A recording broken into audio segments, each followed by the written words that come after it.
All right, you primitive screwheads, listen up. I got news for you, pal. You ain't leading but two things right now. Jack and shit. Jack left town. Well, hello, Mr. Fancy Pants.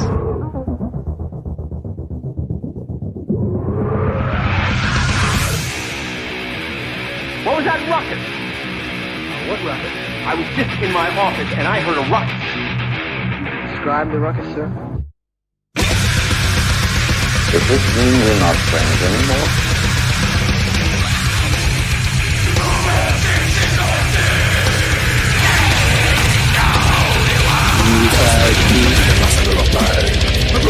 Not me.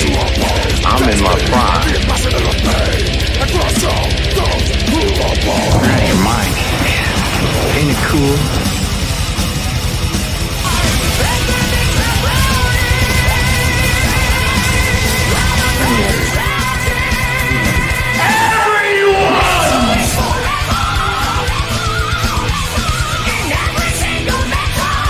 First you want to kill me, now you want to kiss me. Blow.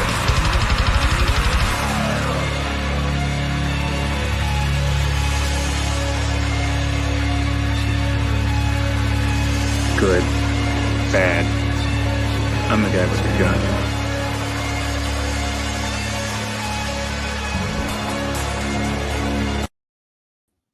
What up, everyone? DJ Anubis here with you on the Metal Time Radio podcast, doing a movie review for Kraven the Hunter. Just came out of the theater not too long ago, seeing this. Just want to give my thoughts. I'm not going to give too much away because it just came out this week. So definitely one of the Marvel movies I was looking forward to the most based upon the trailer. The film stars Aaron Taylor Johnson as, of course, Kraven the Hunter. Also has Russell Crowe. And basically the synopsis is you have Kraven, who is Sergio Krumanoff or something like that. That's the last name of the family. Russell Crowe is his dad. And, of course, he has a brother named Dimitri, who, as children, their father is very stern and brutal in terms of this is the man's land, you know, there is no room for weakness. So like their mother had committed suicide, which the father again told them and explained to them that's a sign of weakness. So which of course Sergio, who is the eldest, really didn't like that much. Both kids hate their dad a bit because of this pressure to be a man's man. Which, you know, to some degree, it's fine. I'm all about masculinity on some level, but at this point, you can definitely argue that Russell Crowe's character is a bit more toxic in that manner. He doesn't have respect, but he's also a drug lord of sorts and basically runs his own mafia or whatever. But then one day, after the death of their mother, Crowe's character takes the two boys out to hunt, which is a big thing for Crowe's character as a dad. He likes to hunt. That's his flexing of killing things, and they're the prey, he's the predator, etc. That's the lesson he's teaching his sons. So basically, one day they're hunting what is this rare lion that tends to avoid being killed and captured and kills humans. It's almost like Ghost in the Darkness type shit. But anyway, Sergio and Dimitri, who have been pulled out of school at this point, thought they were going to go to the funeral for their mother. Instead, they're taken hunting by their dad. They are out on their own and end up coming across this lion that has scars and stuff. So this is obviously the lion. And so there's this moment where Sergio really has the lion in his sights, like he's like right there, and chooses not to shoot it, but the lion attacks and actually carries him off. Like, you know, Dimitri gets away, but the lion's carrying Sergio away, and of course he's badly hurt. Now we had this other moment early in the film, and I can't remember her name because I don't have all the information up right now, but a young black girl who her mother is like sort of this mystic who gives her this medicine homemade remedy medicine, whatever. And then also she's like a tarot reader. So she has all these cards. And so she has the young girl like lay out 3 cards and explains which one means. And the third one is, of course, this picture of this. It looks like a woman and a lion, but they could represent her. I don't know. But anyway, the card represents something that's going to happen. And so obviously later in the day, she's with her parents and she wanders off from the Jeep because they're on this like safari. And this is where Dimitri and Sergio were, and the father and all that. So she wanders off and ends up coming across where the lion is bringing Sergio's body, and then just drops it. And then somehow the lion just walks away without harming her. So she, of course, puts the remedy in Kraven's mouth, Sergio's mouth, which allows him to live. But he gains like these powers in a lot of ways to communicate with animals. It's almost like a on-land Aquaman almost, but not quite. It's there, but it's not there. You see it and you don't see it. But he does gain these abilities and strength. So after he survives, he's in a hospital. Daddy comes and he wants to take him home, but there's like this tensive moment because Dad is like blaming him for almost getting Dimitri killed, who, you know, Dad, despite trying to protect his sons, he's very belittling of them, that they're not being man enough to take over the business, which he wants Sergio to do. But Sergio's had enough. He's like, once he finds out that his dad actually ended up killing the lion, he of course puts the trophy head on the wall, and of course Sergio's pissed about this. I think that's the thing that we learned very early on, is that Sergio respects nature and didn't want the lion killed at all. That's why he didn't bother to shoot it, despite almost being the victim of it. So that's when they split. So he's probably about 16 or 17 at this point when he leaves his house. And then we go fast forward a few years later when he's a little bit older. And, you know, we also learned that he's at a young age, when he's on his own, he's discovering there's poachers out there hurting animals and taking their horns and stuff. So that's where he starts to learn that his calling is to be a hunter of men that would harm humanity or harm animals and stuff like that. So he starts taking out these poachers and whatnot. Eventually starts going through a list. We get, you know, the earlier scene where he's in jail, but his goal in jail is to capture and kill a guy on his list, you know, a bad dude, which comes into play later.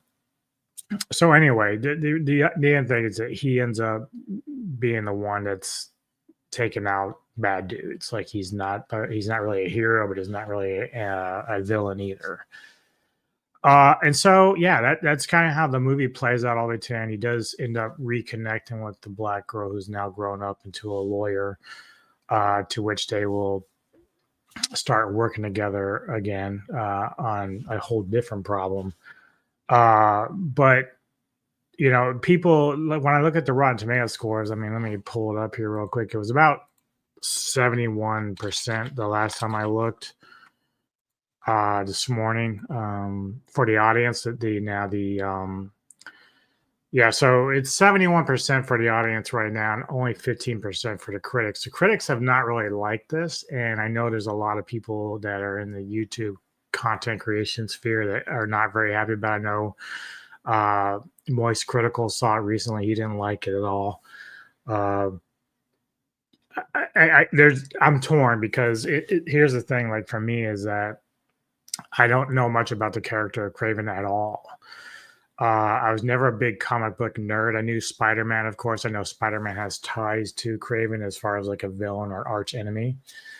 But I don't know enough about Kraven or any of his past history with comics to know like whether or not the movie's being accurate at all or not.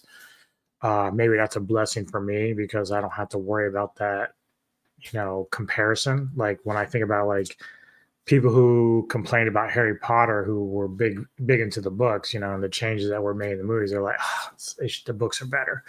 And that's usually the case for a lot of things. Like if you were to read Stephen King's It, the book is better than any adaptation to TV or movies that they ever did.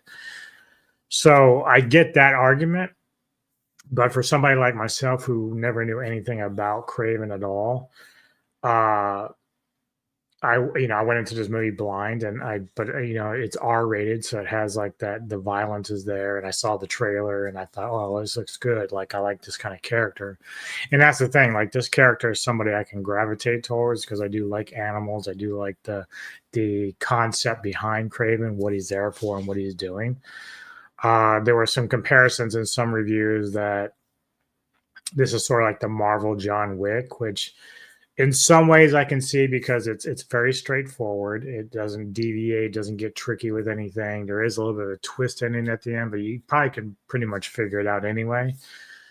It did introduce me to a couple new characters, Rhino, and then I don't have any information for the movie. I'm just kind of throwing this out there right away, but there's this other character who's an assassin, and he's able to hypnotize people before he kills them, which is pretty cool little trick. Don't know his name. Don't know if he exists within the Spider-Man world or not, or if he's just somebody that they threw in there. But that was cool, and you get Rhino, who I've heard the name but never saw him on cartoons or anything, so I didn't know much outside of just the name. So you have that in there.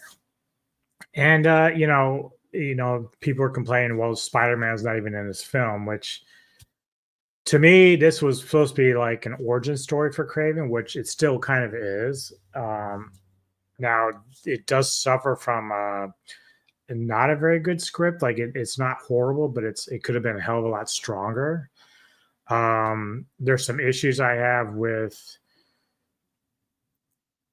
some of the chemistry between our main characters. Like the only one I thought that really bonded or really did well was the two brothers. I thought their chemistry was really good between the actors. But everything else seemed kind of like cold and disjointed in that terms. So that kind of like didn't really hit me as much as I would like it to. But the action is great. There is a lot of great action, a lot of cool kills. I love the whole like bear trap one that we see in the trailer. That's a really fun one to look at. There's complaints about CGI in this, right? And at first I'm sitting there going, yeah, I kind of see it. But then I thought about it. I said, well, you know what though? If you're somebody that's seen the Avengers with Hulk or Black Panther and some of the CGI with how they were moving throughout the screen, well, this isn't that much different, really. I mean, obviously, Kraven has a little bit more powers, kind of like with Hulk, where you can climb things a little bit. But if you're complaining about CGI here, then you got to be complaining about the other movies too, which I don't think you can, because you have to be able to make these characters come to life in some way. And I don't think it was too distracting. I mean, when I rethought about it, while I'm watching, I'm saying, well, this looks like Hulk, so I can't be mad at this and not be mad at Hulk. So, if anything, I think it's more just the story that suffers a little bit, because even though the story is good, it's just not written well. It could have been a much stronger thing. There could have been stronger dialogue. There are some times in the film where it looks like they were trying to give Kraven some bit of a humor, but it's like, unless you're like Ryan Reynolds in Deadpool, you're not really going to land it. Plus, the movie's a bit more serious than Deadpool. So, on that level, like, it's better if they just stick with the seriousness, which for the most part they did. But they did try to throw some cute things in there for Taylor to say, in his kills, almost a la Schwarzenegger during his heyday as action films, But it just didn't land as much as I would have liked. But yeah, overall, man, I think the film was okay.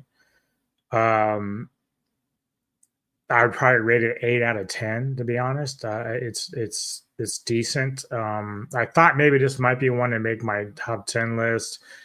It may kick out another one, but I'm gonna probably have to wait until, because I was gonna do my top 10 next Friday. But because Nosferatu doesn't come out till Christmas Day, I'm hearing a lot of great things about it, so I have to wait. because I really want to see that because I think it's going to make my top 10. Just spitting it out there. But Kraven may still make it, but it'd be one of those caveats. So I may actually split Kraven with another film that I have that probably wouldn't be on my list, but because it's been sort of a down year in terms of great films for me. And keep in mind, I haven't seen everything out there. There's a lot of films that people saw that I just haven't gotten around to or haven't seen yet. So it's hard for me to say, okay, well, this isn't worthy or this isn't worthy because I haven't seen it. In terms of stuff I have seen, I'm just going to go with what I have. So even if I have a couple that aren't perfect 10s, they may end up sliding towards the end of the list there, but we'll see how it goes. But I do want to see Nosferatu before it comes out. But anyway, I wouldn't say this is a film you have to rush out and see, but if you're bored and there's nothing else going on, if there's no other films that you want to see, certainly go out there. It's popcorn, man. It's action. I think Taylor does a great job of playing the character of Kraven. I mean, I do kind of wish they would expand on this with a couple more films for a trilogy for him, because it looks like that's sort of what they were like, kind of like paralleling to Spider-Man, I guess. There's no post-credit scene, so don't worry about that. But yeah, apparently this is the end of Sony's involvement, which, okay. But again, like I don't know, man. Like I'm so conflicted with it because I liked the Spider-Man movies with Holland, but when it came to like Morbius, which I think I gave that an 8 out of 10 too. It wasn't half bad. But again, here with Kraven, it's like it's not half bad, but again, it's not super great either. And of course, now that it's ending, like I don't know if they're going to plan on if Marvel's going to do anything more with it, since Sony's no longer involved. But I don't know, man. Like it's one of those movies. It's going to be very controversial with people because some people just really don't like it already.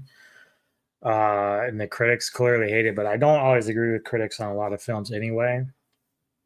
I mean, these are the same fools that thought King of the Monsters sucked. So I can't take their word for it here on that. But I do see some of the problems. Audiences are at about 71%, which would be like a C grade. I gave it a B grade. I think Jake Hall gave it like a B minus. So we think it's a little bit better than what most audiences think right now, but it's not like top tier stuff. It's not like Avengers or anything like that. But if you just want a good popcorn movie and you're bored out of your mind, go check it out. Show the film some love a little bit. Because I think Taylor gave it his all, but some of the other casts is maybe not so as convincing in terms of their performances, but it's all right. It's all right, man. It's not too bad. Anyway, I'll be joining the guys of Entertainment Headquarters soon for Godzilla Unmade. I'm not really sure what we're talking about. I'm just going to be thrown in there. I think it's about stuff that some Godzilla projects that never came to fruition or something. I think that was what was the plan, but I'll kind of just let Kevin Lambert run the show there with that as he usually does on his channel. So we'll see how that goes, but we're starting around 20 minutes from now. So be looking for that. I think it is live. Maybe. I'm not sure. I can't keep up with everything, but yeah, man, this has been me on the Middle Town Radio podcast. Enjoy the rest of your weekend. We're still getting settled in the house, obviously, but appreciate the support and love that you give us, and hit the like button, subscribe if you enjoy the content, and give me your thoughts. Have you seen it? Are you planning on seeing it? Do you don't give a shit anymore about Marvel? I know it's kind of coming oversaturated by now, but when they announced this one, I thought, well, this is the type of character that I like. It'd be unfortunate if they can't do any more with it, but it is what it is. Anyway, take care all, and I'll see you later. Take care. You see me before you die.